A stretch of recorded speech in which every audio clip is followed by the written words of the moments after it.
Albert Camus, Dios mío, Carolina, Albert Camus declaró: no hay más que un problema filosófico verdaderamente serio, y es el suicidio. Ya que usted es un pensador de problemas serios, tampoco, quisiera preguntarle si no ha pensado en suicidarse. A ver, primero lo que dijo Camus.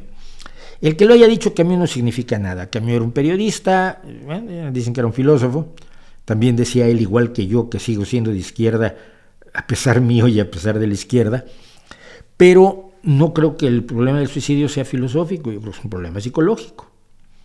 Entonces, el suicidio como tal no existe. No hay una causa del suicidio. No hay forma de igualar a todas las personas que se quitan la vida, porque la cantidad de causas y de visiones es tremendamente diferente.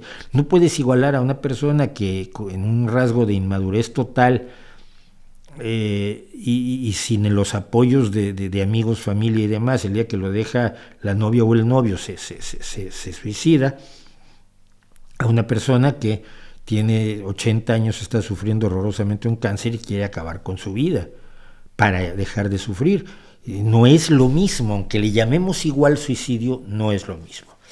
Yo de adolescente, fui un adolescente atormentado, yo escribía poemas. Y todavía escribo poemas en ocasiones. Como adolescente atormentado, pensé en el suicidio como todos los adolescentes piensan en el suicidio, pero jamás en serio. ¿Por qué? Porque me gustaba vivir.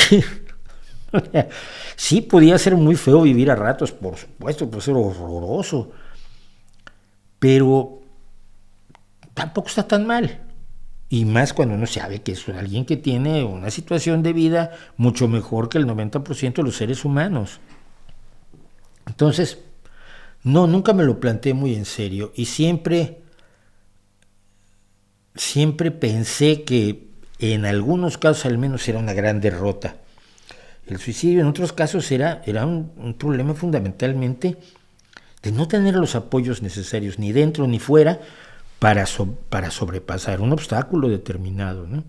Nunca podría yo condenar a alguien que se haya quitado la vida. Tengo amigos que lo hicieron, tengo conocidos que lo hicieron, pero no creo, insisto, que sea un problema filosófico. Nadie decide filosóficamente quitarse la vida, lo decide por una cuestión de carácter psicológico, fisiológico, de dolor, de sufrimiento real o imaginario, de miedo real o imaginario en un momento dado, de abordar las cosas con absoluta seriedad. A ver, si tú eres, no sé, si tú eres agente secreto ruso y Rusia decide que ya no le gustas, pues muchos van a preferir suicidarse a que los manden a torturarlos y a sufrir horrorosamente en una cárcel para el resto de su vida. No puedes equiparar eso a quien en un momento dado de desesperación, cuando su familia lo ha dejado, cuando no tiene dinero, cuando todo se ve color de hormiga, pues opta por dejar de sufrir también. Entonces no lo veo así, no lo veo como un problema filosófico.